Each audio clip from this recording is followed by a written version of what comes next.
Merci. Aujourd'hui, le barreau de Bujumbura et le barreau de Gitega ont co-organisé pour la 4e année consécutive les cérémonies de la rentrée judiciaire du barreau.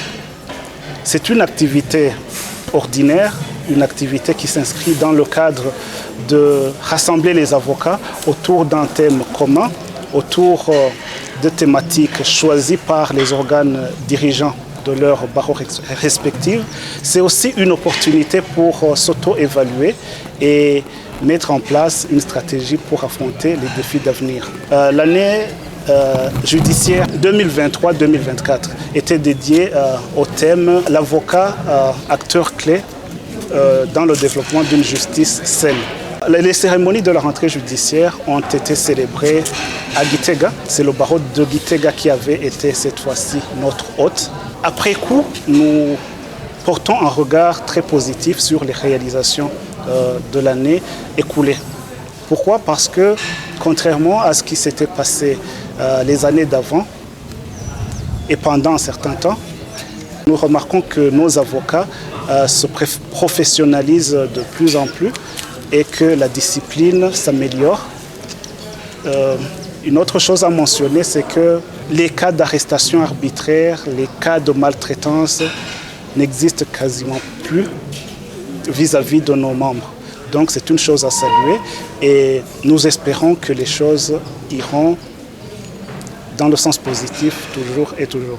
Les avocats sont des praticiens du droit qui œuvrent dans le secteur privé, mais qui sont appelés à interagir avec l'appareil judiciaire et l'administration en général. Aujourd'hui, comme je le mentionnais tantôt, vous remarquerez avec moi que les cas d'arrestation arbitraire des avocats, les cas d'indiscipline chez les avocats ont sensiblement diminué.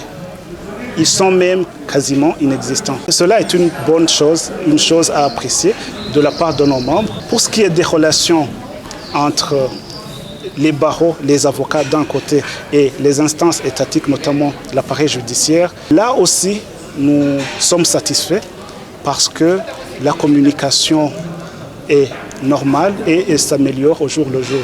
Donc, nous profitons de cette occasion pour remercier les responsables des juridictions et des parquets du pays parce qu'ils ont compris la nouvelle dynamique de nos barreaux, la dynamique du dialogue et de la concertation.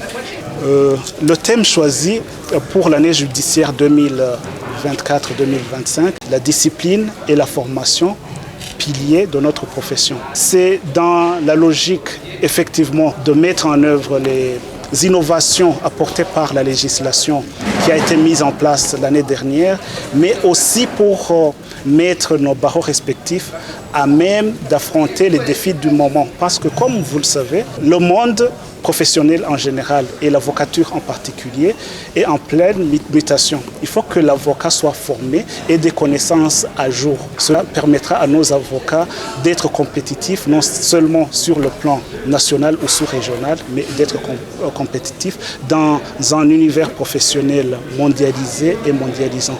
C'est dans cette logique que nous avons choisi ce thème et nous espérons que d'ici à l'année prochaine, la prochaine rentrée judiciaire, nous aurons un regard rétrospectif positif. Merci. En matière d'administration de la justice, il y a des lacunes. Même le président de la République et les autres responsables au plus haut niveau du pays le mentionnent souvent. Et nous, en tant que barreau, nous menons un plaidoyer très actif, plus actif qu'auparavant, pour que les conditions de détention, par exemple, des personnes détenues illégalement, soient améliorées et que ces personnes détenues illégalement ou après avoir purgé leur peine, nous menons un plaidoyer pour que ces manquements soient corrigés au fur et à mesure.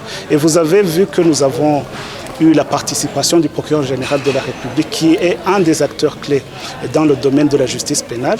Il a rehaussé de sa présence les cérémonies d'aujourd'hui parce qu'il y a de bonnes relations entre les barreaux et l'appareil judiciaire. Donc, vous pouvez être rassurés, les choses vont s'améliorer progressivement. Nous menons également un plaidoyer dans le sens de promouvoir l'indépendance de la magistrature, l'indépendance de la justice Et cela passe par un dialogue et une concertation qui a été nouée depuis quelques années et qui s'est renforcée au courant de l'année judiciaire écoulée. Et nous espérons que le processus va porter les fruits escomptés.